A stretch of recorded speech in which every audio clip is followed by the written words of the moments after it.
always what it seems. Things won't turn out perfectly when you want to.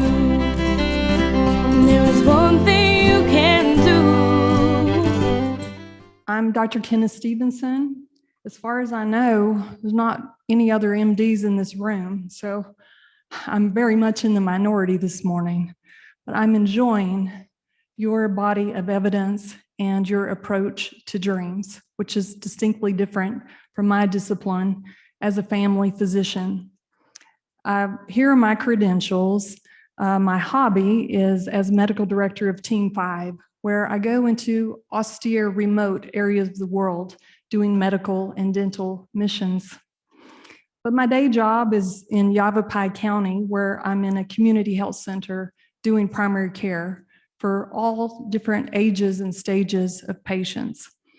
And I would say about once a week, a patient wants to share a dream with me. I'm in a very time-pressured situation. My training prepared me very well to treat atrial fibrillation, congestive heart failure, do joint aspirations, work up for sepsis. But when I first started my solo practice, I was astounded when patients came in and said, "I'm not here for headaches. I got to tell you about my dream because it's too bizarre, too strange, too macabre, or too embarrassing to tell my priest or my wife or my coworker, but I got to get this dream out of me." And this kind of telegraphs to what Mark was sharing this morning, that the telling of a dream is therapeutic within itself. And so now I've learned to listen to my patients' dreams, just like I listen to their heart and I listen to their lungs. The dreams can be very revealing. I went on to discharge patients from the hospital when seemingly overnight, all of their symptoms disappeared because of a healing dream. I began to respect dreams.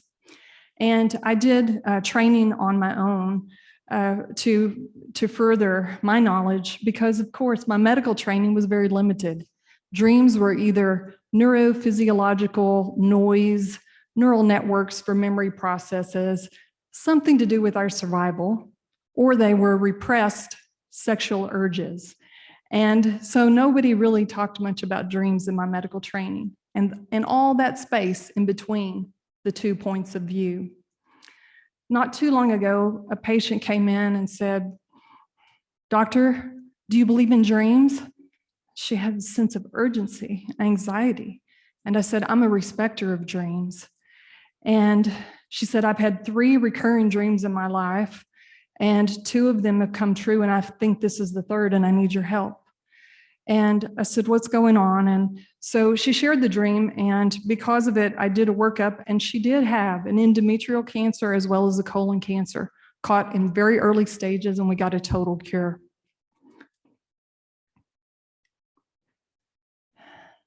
I practiced for a while in New Zealand. Has anyone here ever been to New Zealand or practiced in New Zealand? Great, I would love to visit at lunch. So it was a very different practice environment from my current situation, where oftentimes the patient's dream was at the forefront of the patient encounter. In the Maori situation, and I was working in very remote areas with Maori culture, they have 4 states of well-being. Tahi tahana, their physical well-being. Hinaroa, mind. Whānau, their family. So if a family member had recently been diagnosed with cancer or a family member was incarcerated, they could not achieve a sense of well-being because that whānau was disrupted, was broken. And then wairua. And wairua represents their spirit. It's where they go in their dreams. It's part of the afterlife. It's where they can meet their loved ones that have passed. And wairua is very, very important. If you ever see any videos of some of the kapahaka or the kororo, you'll see them doing this, especially the women. And this represents wairua, spirit.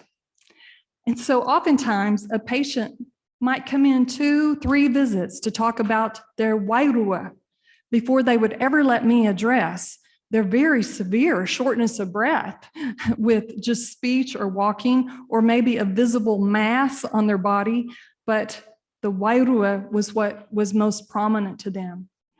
And so and I've also worked in Mayan and Garifuna cultures as well, where dreams were part of it. So in the post-pandemic world where we're seeing patients face-to-face again, not just virtually, I felt a pervasive sense of grief and loss in all ages. The young people were sad because they missed their high school graduation and prom. They missed out on educational opportunity or perhaps a job, had to move back home because of financial losses. The older crowd seemed to have grief because of the passing of a loved one, maybe a spouse that was hospitalized for many weeks, and they did not get to visit or say goodbye in a material way. And every patient I saw was impacted by the pandemic in some way. And I thought we must address this global grief. We must address this very severe wound. And perhaps we can go back to a collective activity of dream sharing as a healing balm for this trauma. And so this was my hypothesis. And I recruited participants in the community at large. And my idea was the dream workshop. And I hope all of y'all will take this idea because I think you're well equipped back into wherever you are in the world and do it. And I'm going to give you a play-by-play of exactly how it was done. So I offered a morning session and an afternoon session to accommodate. We had a limit of 12 participants per workshop. There was no fee. And we had a central location in northern Arizona. And remember, these are complete strangers coming together in a very intimate space of dream sharing. And so we started with a didactic presentation with some patient case studies, then some warm-ups, and I'm going to show you my warm-ups, and then a group sand tray exercise, followed by dream sharing. In the didactic presentation, it was about 30 minutes long, and I started at the very beginning. We know that Sumerian physicians recorded their patients' dreams and asked about their patients' dreams, and they integrated that into their healing and into their patient advice. And so it is in our origins as physicians to do this, to ask about it. And also, I illustrated and shared how dreams have been points of discovery, especially for science. Albert Einstein said his whole career was built on a dream. Sports, music, as well as what's happening in the dream labs where some of you work every day.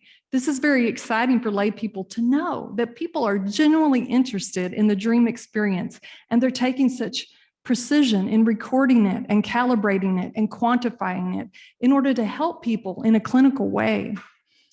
And then I shared a couple of case studies from my practice, precognitive healing and transpersonal dreams. And I know Mark talked about his book earlier, and I've got a book. I brought a couple of books this morning, and I have a chapter in my book on sand tray and on dream work with a lot of case studies if you're interested. So let's get to the warm-ups. I think illusions are great warm-ups, and no one needs to say anything. And so right now, I'm just going to ask, how many of you see a bunny or a rabbit? How many of you see a bird, maybe a duck? Anybody see anything else? And then how many of you can see both now? You can see the rabbit, you can see the duck. Yeah. What about this? Is this an elephant with 8 legs? Or is this an 8-legged creature with an elephant's head? Or is this something else altogether? We know that in dreams, our material worlds and references are expanded. They're surreal, they're supernatural, but there are some recognizable features. Next, we played a game, Dream Detective. So I shared this visual stimulus, and I passed out index cards with pens to everybody. And I said, look at this picture, and just write a phrase or a few sentences about what you think is going on here. This is from a dream journal. And I will share the dream after I get your impressions. And so I gathered up the index cards, shuffled them up, and then I just anonymously read the responses. So this was getting everyone a little more comfortable with dream language, because what's going on here? Archetypically, we have a female figure and we have a male figure, and then we have something happening. And so here were some of the responses. You can see a wide variety. Some perceived the woman as being anxious.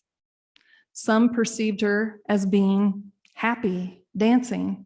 Some perceived a student-teacher relationship. And the one response that's closest to the dream is the shortest one of all: follow the rules. For in this particular dream, the patient dreamed that there was a blue line, and she could take this line and expand it to infinity. But every time she did that, a male authority figure would gather it up and condense it down and make it into about a 2 to 3 foot rod shape. And so this battle went on throughout the dream, back and forth, of the expansion of the line, of the reduction of the line. So following this, we had a break, and then we gathered together for sand tray. Does anyone here do sand tray in their work? Great. I started sand tray a while back in my career. I was a medical director of women's health at a Veterans Affairs medical center. And many of these women had experienced severe trauma in the military, and they were integrating back into a civilized world.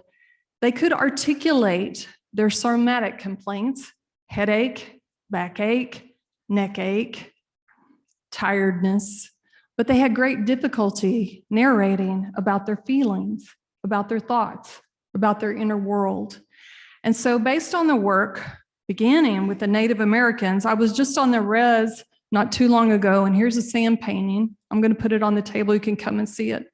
They use sand work, sand art, as part of their healing ceremonies, and as well as we see this in Tibetan traditions. And Dr. Carl Jung took this and created the exercise of sand tray, where the patient selects an object from a wide assortment of objects. Their subconscious mind makes it more attractive, more shiny, more illuminating, more vibrating to them. And then they place it in the tray, reflect on it, and they see what bubbles up to the conscious mind with this image, what the message might be. Now, the interesting thing about group sand tray is sometimes that object may be chosen not for oneself, but for someone else in the group, or maybe for society at large. And this is a great trust building and communicative exercise. And so it was very effective with the women veterans, and we presented our work at a national meeting, and I've continued this both with individual patients and groups to this day. So after the sand tray exercise, we assigned dyads. These are randomly assigned, and they applied techniques to the dream that they brought: dream sculpting, haiku, drawing, dream shield, gestalt. And this went on for 90 minutes. As Mark discussed this morning, I think that's a good time balance for dream sharing. So what were our results? Remember, we had 12 spaces and we filled all the spaces, but of course, like all of you researchers know, on the day of, who really shows up to do the work? So we had 14 total in both of the workshops, and it was a cold day. You'll see a lot of blankets in the photos here. 2 men, 12 female, multiple ethnicities. Most of them did work outside the home. And we asked, are you dreamers and do you remember your dreams? And most of them did dream and were able to recall their dreams. A few only could recall fragments of dreams. Here is the result of group 1's sand tray.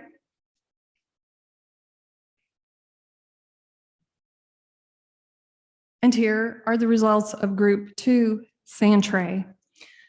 These objects were selected from over 100 objects, remember. In Anyone have any observations about these two?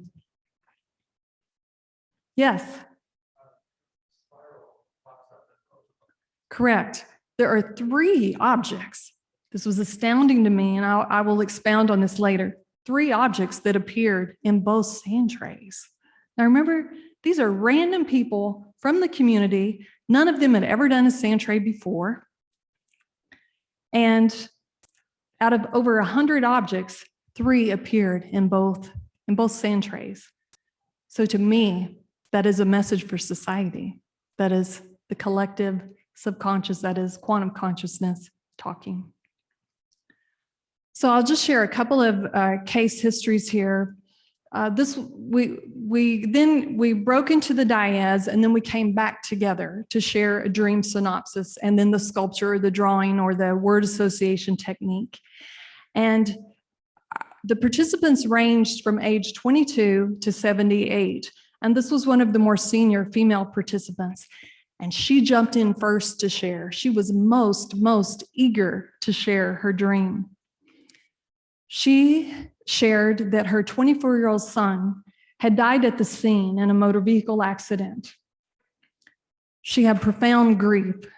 She was in a grief support group. She was going to counseling. She was on psychotropic meds. She felt terrible. The holidays were approaching, and she thought to herself, I don't know how I'm going to face this holiday without my son. And then she had a dream. And here's her sketch of the dream. She said that she was in a dimly lit ballroom, and everyone was elegantly dressed and dancing. And suddenly her son appeared, and he looked very healthy and alive and vivacious.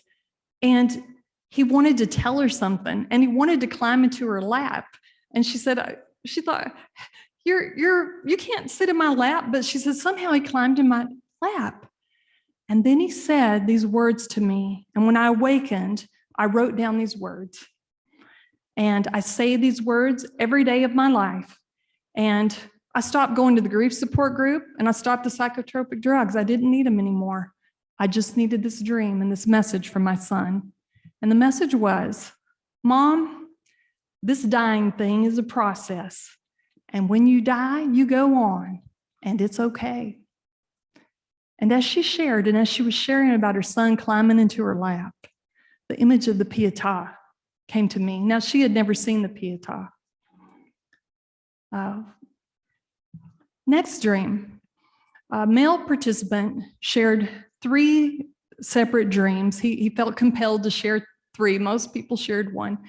But the one that's represented by his drawing, the center drawing where you see the 2 spheres, this had just a profound effect on our younger participants.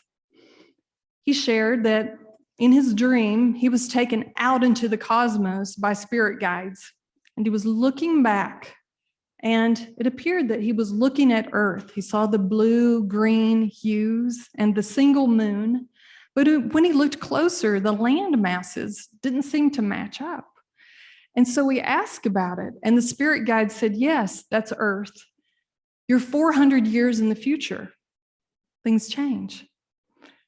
And as he shared this, our younger participants shared that it gave them such a feeling of hope, because in their young lives, they had gone through 9/11, they had gone through global warming crisis, they had just gone through the pandemic, and they really didn't even feel that the Earth was going to last their lifetime, much less 400 years.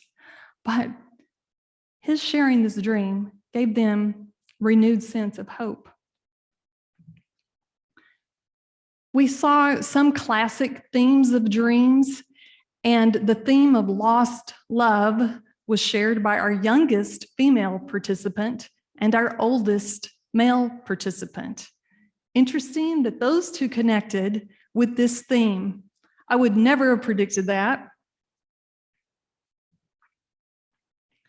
And then we surveyed the participants using a Likert scale with 8 different questions, 1 being poor and 5 being excellent. And you can see, I felt like I was at an ice skating championship. 5, 5, 5, looking at age, looking at gender, and looking at the date of the workshop. There was such a response, such a positive response. We also gave them room to comment. Maybe there was something bad they needed to share about this. Takes a lot of courage to go into this emotionally charged terrain with strangers. And you can read for yourself the comments here. Integration of dreams with science is meaningful. Connection equals everything. We can use dreams to make amazing changes in our waking lives. And it's okay to look forward to sleep so that I may dream. And I had rented this room for 4 hours, okay? So I was packing up my 100 objects on the sand tray and my PowerPoint projector and all this stuff. They stayed. They wanted to stay and keep talking. And so there was just such a profound connection and sharing. And I had to kind of herd them out the door, because I had to get out of that space. So the benefits of the dream workshop, you saw for yourself the comments as it related to the individual benefits. Also, I think there was a group benefit with the dynamic, with the affirmation, with insight, with awareness. For me, the leader, it was incredible. I love doing sand tray, and I'm going to show you the objects. I brought the objects, the 3 repeating objects, because I knew I wanted to present this research at this conference, because I'm up in Yavapai County and I could easily get here with my patient schedule. I got to go tomorrow. I just got here last night, but I hope to come to one of these and be able to be here for the whole conference. And so it was very empowering and uplifting for me, because I hear a lot of sadness every day in my practice. And there's a lot of heaviness I deal with, but every single one of my patients can dream and can connect in this way. And all of you can help them do this as well, as a sense of hope and renewal. So the 3 repeating objects, he spotted the spiral. Here's the spiral. You can see that in one of the sand trays, it was like this on its side. And in the other sand tray, the participant had pushed it down into the sand face up. And I got this at the gym show in Tucson. And if any of you ever come back to Tucson, you need to come to the gym show. It's a truly incredible spiritual experience. But what matters is just like what the dreamer shares about the dream, what the sand tray participant shares about the object. So the group 1 participant said, we are all together always connected to this world and worlds beyond. Group 2 said, infinity, everything is connected. The next repeating object comes from Mexico. This is a Raku angel figure. Group 1 said, reminds me of my mother, my grandmother who have passed. They are like angels in my life. And the second said, I see a violet color. It's like a chakra illumination, and that's what I'm striving for. And the third is a knitted object, just a little faceless, knitted white animal. Group 1, he looks mischievous, fearful, and lonely. I know that feeling, and I want to give him some love. And he picked him up and put him in the sand tray. It is faceless. It doesn't judge me. It loves.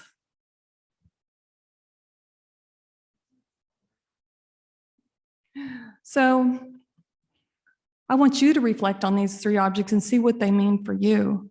What I interpret is we need an infinite, loving presence and connection.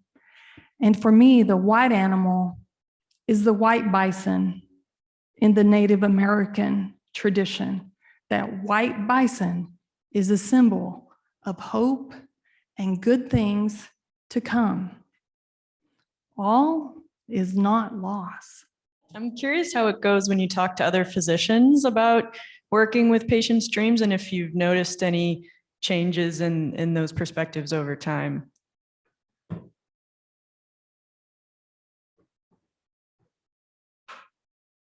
One-on-one, I would say physicians are very open, interested, respectful, and but they're very unsure because I think their medical education, I'm sorry, is highly biased.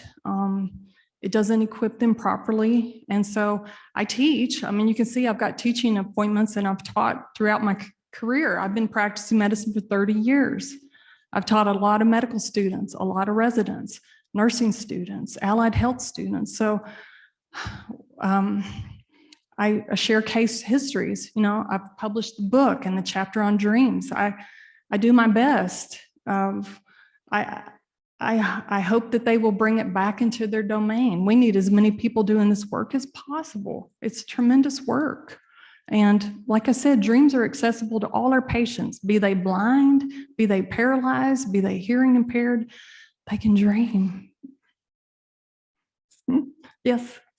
I am very moved by what you presented and that you are a doctor doing that. That's very important for me. I am a psychologist and art psychotherapist. I'm using art as you are doing and Sentry, and I would like to support your work. So I will send you my 2 books on art therapy and dreams. I would like you to accept them. Wow, I never dreamed I would come here and get some gifts. My patients, I will share those with my patients. I have a library for my patients, and thank you. I'm very humbled by that. And I'm humbled by all of this. I'm just happy to be a part of it. We can try.